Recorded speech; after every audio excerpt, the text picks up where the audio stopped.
une baisse en ce qui concerne la délinquance générale de moins 2,6%. Si ce monsieur en perruque était Voltaire, il se serait sans doute écrié que tout va pour le mieux dans le meilleur des mondes. Ce matin, entre le café et les croissants, on présentait le bilan de la sécurité intérieure dans le Bas-Rhin. Et si à l'échelle nationale les chiffres sont contrastés, dans le 67 tout va bien. Il y a une baisse générale de la délinquance, moins d'atteintes aux biens, moins d'atteintes aux personnes et surprise, moins de cambriolages. À l'échelle nationale, l'augmentation de ce type de délit atteint les 17%, une hausse que Claude Guéant, ministre de l'Intérieur, impute, je cite, aux raids étrangers venus d'Europe centrale et orientale. Visiblement, dans le Bas-Rhin, on a su endiguer quelque peu le phénomène. Nous avons interpellé une dizaine de personnes qui étaient des multi-cambrioleurs qui ne vivaient que de ça. Donc entre mars et fin juillet, pratiquement on a arrêté des gens qui ont reconnu au cours de l'enquête commettre chaque semaine 1-2 cambriolages. Et on pouvait leur en reprocher à certains jusqu'à 80. Donc il est clair que lorsque ces personnes sont arrêtées et ensuite incarcérées, les semaines qui suivent, j'ai moins de cambriolages. Et c'est ce que nous constatons sur ce département du Bas-Rhin. Lorsqu'il y a le signalement d'un cambriolage, il est traité en temps réel.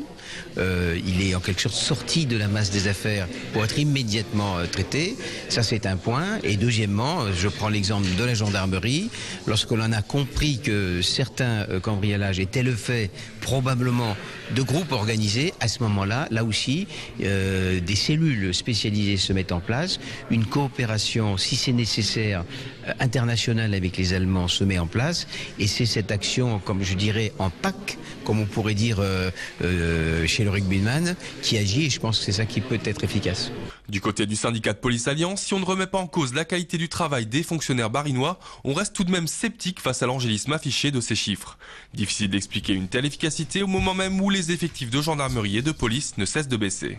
Voilà, ces chiffres me sont présentés. Maintenant, on peut les commenter. Ça dépend du quel côté qu'on se place. Mais cette politique du chiffre, nous la dénonçons depuis plusieurs années. Il est clair que nous, Alliance Police Nationale, nous sommes pour une politique du résultat, mais pas pour une politique du chiffre. Chaque policier sur le terrain a à cœur d'interpeller les auteurs de crimes et de délits, c'est clair. Mais de là à demander, voilà, à fixer un barème, il en faut tant aujourd'hui, il en faudra tant demain, il en faudra tant l'année prochaine, c'est clair qu'à un moment donné, on va arriver à saturation.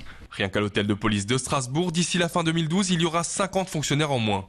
Pas sûr que cela concourt à la bonne marche entamée dans la lutte contre la délinquance.